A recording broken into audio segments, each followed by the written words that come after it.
Hey everyone, welcome to day 3 of our 12 days of Christmas, and we're working on feeling the feet today.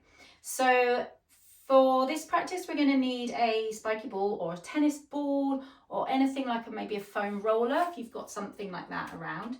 And we've got a block, but it might be that you use a book, something sturdy, or you might even just have a step in your space that you're in, and a step would work as well.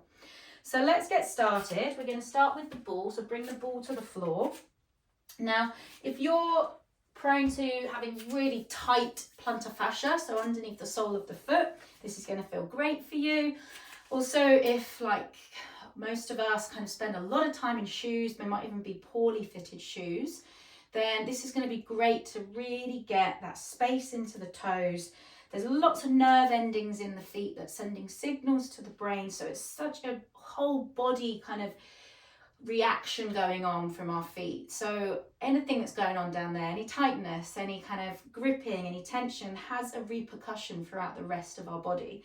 So we want to really send some love to our feet, a bit of TLC for our feet. We often can neglect them. So let's start with bringing the ball underneath the right foot. And you're just going to press the ball of the foot onto that ball. And it could be a quite firm press, or it might be light, depending on how it feels. If you're ticklish, then you might not want a spiky ball. Let's see how it goes.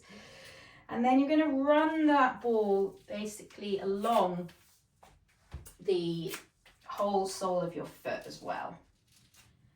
So spread across the ball of the foot,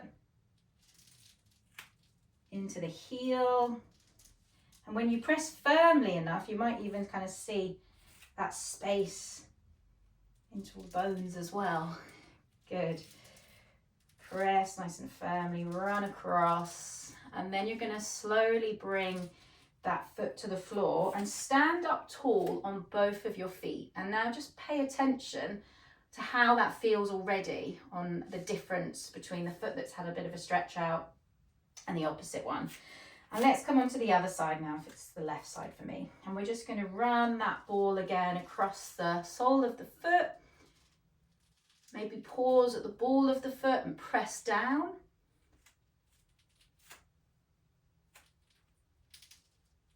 Good. And feel that all the way across your foot. Nice. And then from there, let's bring that foot to the floor. And now start to feel again how more space there is in your feet. Hopefully you can notice that already. Let's start to bring our block or come to a step, whatever you have nearby. And you're going to stand onto your block, but you're actually going to bend your right knee and then lower the left heel off the block. So you're kind of hanging the ankle off that edge of that left block. So we're just going to lightly pulse up and down. So we're getting some length and stretch into that left ankle. The ankle joint is essentially a hinge joint.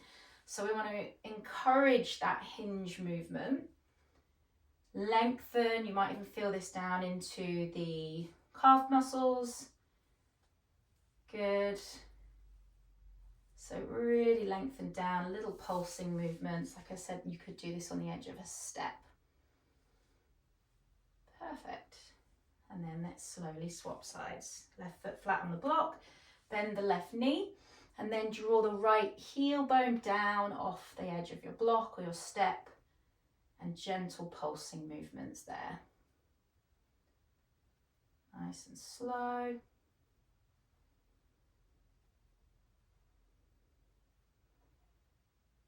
Good. And then let's slowly release. Bring both feet to the floor. You don't need your block now. And you're going to start to feel your feet on the ground, all 10 toes, spread nice and wide. And notice how that feels already. Maybe lots more space into the feet.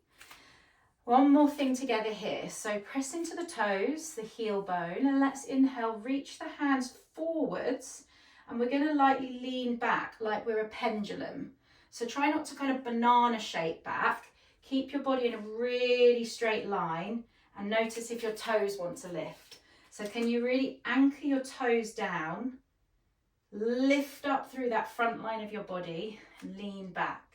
And then let's reverse that. So again, press down through the toes, sweep the arms back and see if you can lean forwards, but try not to dip at the hips there. So keep the body in a nice long straight line.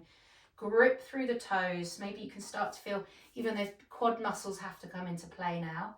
And then let's reverse that. Press back, lengthen back. Keep the body in a straight line if you can.